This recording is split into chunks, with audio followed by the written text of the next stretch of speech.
What's up, guys? You wanna know a little fun fact? I have 16 cases in this household. That's a little bit insane. And I'm only excited about a handful of those. This is one of them. It's the View 31 by Thermaltake. So it's already open. I'm guessing customs had something to do with that. See, you finish with one case, you gotta do another. This is probably going to be the most satisfactory peel of my entire case history. Let's set it up. Goodbye, cheap case. All right, all the lighting set up. Let's do the peel.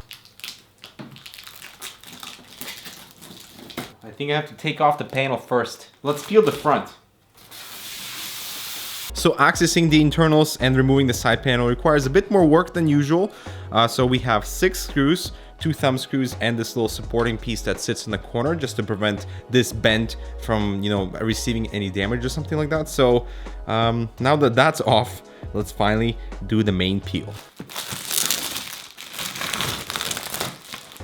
Yep, so the side panel curves at the top, and it's acrylic because doing something like that with glass would be very expensive and inaccessible. So I'm actually kind of happy that we have an acrylic version here. And I'm really hoping this experimentation kicks off a new trend within the case industry, because right now all the boxes are basically the same in terms of feature set. So going with something a bit like more specialized like this forces you into a particular mindset for what type of build you want to do, and I think that is definitely needed in today's case market. So let's check out the View 37 right after this. Wondering how to fix a boring fan? Check out Halos RGB. They are super slim fan frames that light up your blades of any shade, come in 120 and 140mm sizes to fit any fan, and are controlled through your motherboard or your Fantex case. Available in beautiful aluminum or simple plastic, it's time to Halos your build. Outline what matters. Alright, so this is the Thermaltake View 37. It comes in 2 variants. The RGB edition, which is what I have here, costs $169. It comes with 3 140mm RGB fans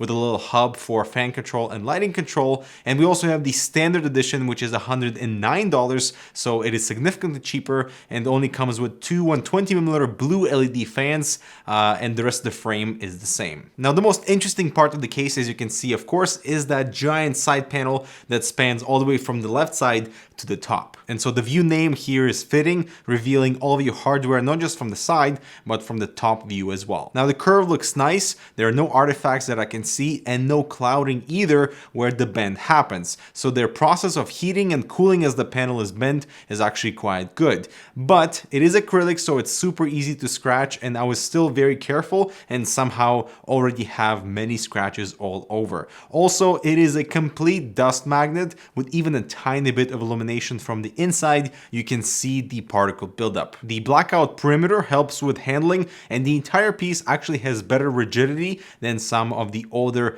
metal panels. Now, because the top of the case is basically missing, structural rigidity is slightly compromised, and there is some flex in the frame. Not really an issue, but have your expectations in line. And I would love for this trend to expand further into cases, not just with flat tempered glass or acrylic panels, but a little bit more unique, where the actual, transparent pieces become part of the frame itself. And with the View 37, the interior presentation becomes the biggest part of its identity to make up for the fairly bland exterior. So here's the I/O. I like the symmetry, but they've removed the RGB button that we saw at CES, and instead we get this fan controller hub for the 3 fans with which you control the speed, the lighting modes, and we also have this PCI bracket extension in case you cannot access the internal hub. So it's a nice accessory, but the connection cable plugs at the top, so you'll need to manage additional cable work with this PCI bracket. Now, the cool thing about this hub is that it's compatible with multiple of motherboard vendors' RGB software. So Asus, MSI, and Gigabyte all work with this hub, so you don't necessarily need to use it, but all the additional cables are included if you want to connect them into your motherboard. And it's also why the RGB edition is more expensive, because the fans have a proprietary connector, so you need to plug them into the hub for operation. So in total, we have 3 140mm fans, 2 at the front, 1 in the rear, with really good mounting options for more fans at the front. But Despite all the airflow complaints of last year, the front panel is basically a complete choking point for the fans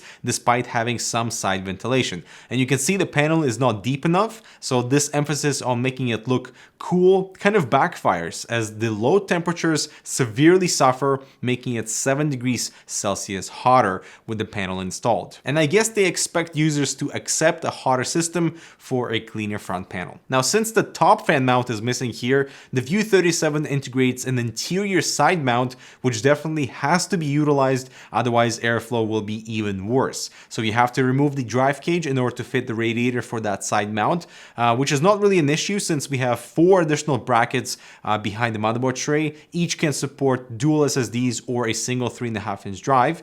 But back to the side mount, you can see it's not even properly open for airflow. And these cutouts are here for your drives originally, so Thermaltake needs to open it up a bit in the future revision. And so this is what it looks like from the back. It's a little bit hilarious how much of the radiator is blocked by the frame, especially if you were to populate, let's say, an SSD or a hard drive in this one. You know, the top portion will be completely blocked. And I had to remove the other drive caddy from here, and I have to keep the cables also clear from this area. So it's a little bit challenging and definitely not optimal for best airflow. The side panel, however, takes into account the exhaust, so ventilation is available that is covered with a magnetic dust filter. And the only other filter here is at the bottom, spanning the entire floor of the case. Now, I'm a bit surprised that no riser cable is included even for the more expensive RGB edition, given the vertical GPU bracket is installed by default on both cases, and given its proximity to the side panel, expect some extra heat unless you are water cooling. And lastly, for a completely open chassis, the lack of a power supply shroud means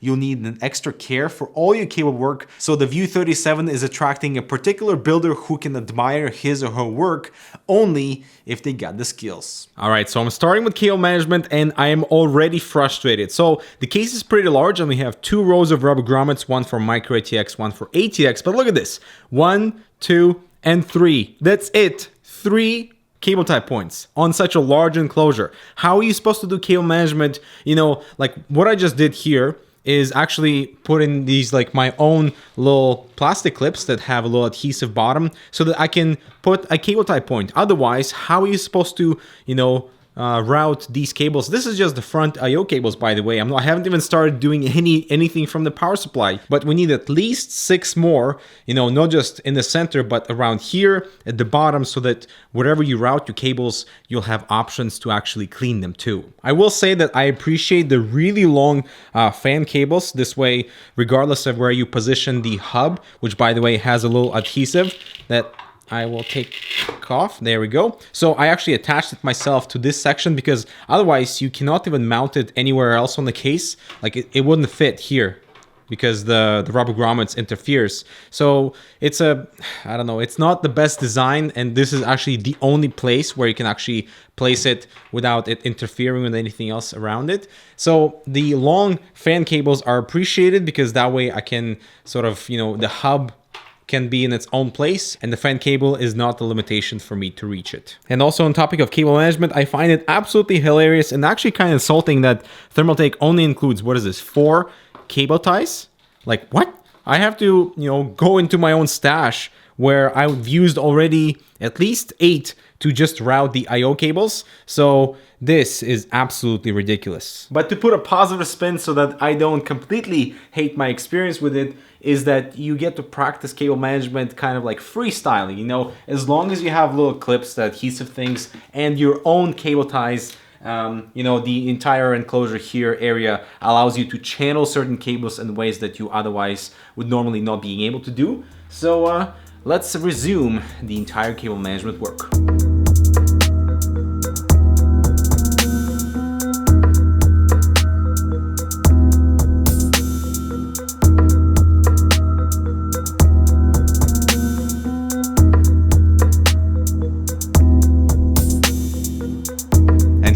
finished system, I'm actually quite happy how it turned out. To spice it up a little bit, I used the cable mod extensions for the 8-pin CPU cable and the GPU cable for those super clean curves, and the transparent combs nicely collect individual wires. And I've also installed the all-in-one tube wraps for some extra texture. Otherwise, the simple black cables and tubing are a little boring through the window, and if you're interested, check out cable mod in the description. And I absolutely love the look of the side radiator mount, especially, you know, if I had RGB fans in there, the system will totally shine, but I didn't because we already have two front RGB fans, and there's a bit of this visual disconnect because they're not the same size and not on the same plane. I do like my mixture of illumination for hardware, so the fans spill a little bit of the lighting, the RGB memory, the cooler pump thingy, and they also have the RGB strip on the inside to give it a little bit of extra ambience and to highlight those components, especially by the radiator section. Now the hub for lighting control is pretty good, but I wish it had more fan profiles, because right now we have the red one, which is the low profile, and let's go into blue. It is significantly louder. And it would be nice to have something in between, because that's the only way to control the fans. You know, you cannot connect them to anything else for fan control. And so having slow or super high, aka loud, fan operation is not really ideal. So we have 11.5 inches of clearance for the GPU for 120 radiators and about 11 inches for 140 ones. And as I've always said, cases don't really need to be this large. So while I appreciate Thermaltake pushing these unique side panels, I would love a smaller version, perhaps with a shroud, ventilated front panel, and a more friendly design for cable management. And I spent around 3 hours building my system. Majority of the time went into cable work, and I was honestly expecting a slightly smoother assembly process and cable work because of the target audience. But like I said earlier, if you are looking for a challenge, the View 37 may fit that purpose, but Thermaltake really kind of needs to refine it a bit more, and I'm happy to see the progression from like the View 27 and earlier models. Now we have larger side panel for that visual attraction, and you can definitely build a beautiful system inside here. There's plenty of room, but you know, I was hoping for a little bit more refinement in terms of the frame design for the interior side radiator mount and the front panel opening to be less restrictive.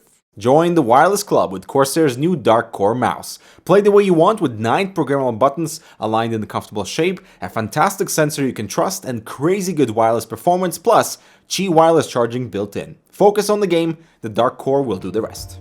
Alright, so that's all from me. What are your thoughts on the View 37? And do you agree that this could be the next amazing trend within the case industry to like spice up the different visual aesthetics of different frames? So like, you know, different shapes for side panels, different materials, not just acrylic, but perhaps tempered glass and wood.